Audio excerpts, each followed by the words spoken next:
Picture yourself walking along a beach, the waves crashing down beside you. Looking out over the endless sea, you can feel yourself being watched. But thalassophobia is common, so you ignore the nagging at the back of your mind. Only now you could swear that the tide has moved closer, far closer than the tide should have moved. Then you see something, a single eye, staring at you from the watery depths. One bright red eye, and then another, and another, until hundreds of red eyes are looking at you from the water. Only now does the first creature from the depth make landfall, the spreading corruption moving ahead of them, signaling their advance. Silent but unending. Once they have come, there is no stopping them. An unseen, uncaring eldritch god who cares not for the little humans in its path. The Seaborn have come. The Seaborn are the definitive piece of existential horror in the world of Arknights. Roaming the seas at the south of Terra, and presumably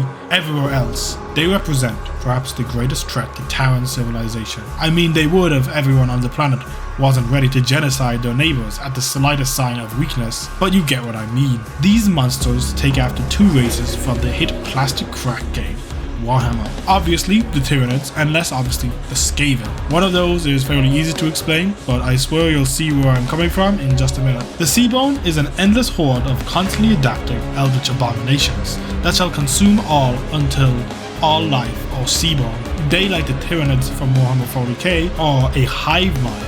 Their existence is kept highly secret. Within Iberia, the main region in which they are active, only the Inquisitors are allowed to know of their existence, and they will crush all knowledge of these creatures from spreading. And that is at the cost of everything. Civilians, entire towns, all will be condemned to prevent the knowledge of these creatures from spreading. This is kind of similar to how in Warhammer Fantasy, the Skaven's existence is kept constantly suppressed by the Inquisitors of the Empire. None are safe from the Inquisitors' tireless pursuit of eradicating the Seaborn, or they don't have any idea of the true scale of the threat the Seaborn pose. The Sorkas, of course, know of them. Being the original inhabitants of Terra, they are far more knowledgeable of these things. Also, our beloved ex-wife Kalset knows, but she's a know-it-all, so of course she does. The Aegir, the great civilization of the sea, built defenses to crush the Seaborn and to keep them at bay. They, of course, failed, but following that failure, they combined Aegir with Seaborn and created the Abyssal Hunters.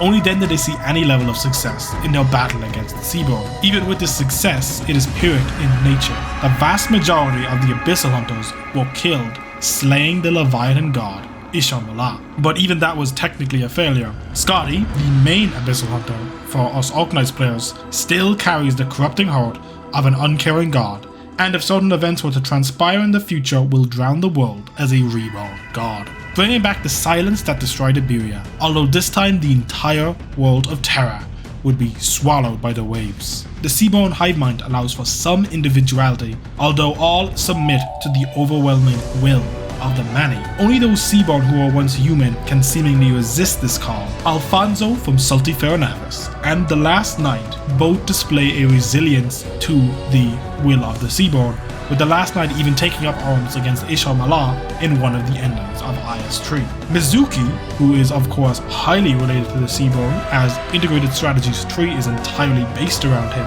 and the Seaborn, is in fact a Seaborn who retains a human form, and is able to replace Ishar-Malak as the head Leviathan and lead the Seaborn back into slumber, or take them to new horizons as a new Seaborn Leviathan. The Seaborn are overall a fantastic element in the world of Arknights. The addition they bring to the world building of Arknights cannot be understated.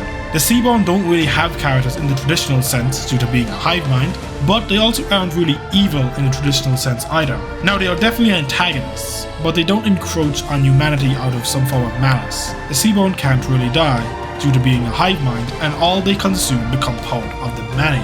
So by consuming humanity, they bring humanity under the many. So if you take into account that perspective, by them consuming humanity, humanity is evolving into a higher form of life.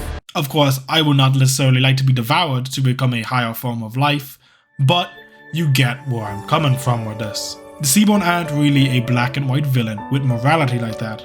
Of course, we do know they can reason, as can be seen in Sulti Ferronavis, the main Seaborn that we follow in that, the speaker of the many, does converse with the Abyssal Hunters and Irene and tries to convince Alfonso to join with the Many. Of course, this reason isn't human reason, as they don't really share human values, but they do have some level of reasoning ability. And that's about it from me. The Seaborn are fantastic, and I do want to explore more of the canon story. Mizuki's Harbor is fantastic actually. I wouldn't call it a traditional story because you do have to basically read everything from like no descriptions and whatever little bit you get at the end of a completed run, but I do really enjoy Integrated Strategies 3. It probably does mean that it'll be a long while before we get a focused Seaborn event, a continuation from Sulti Fair Navis, but I am looking forward to the day when that comes. And hopefully Alpanius will be playable, be good people, and I will talk to you next time. So like, do y'all think the Seaborn OC goes crazy or not? I don't care about the rest of this video. I need to know. You drop your answers in the comment section below if you think the Seaborn OC go crazy. IMO it goes crazy.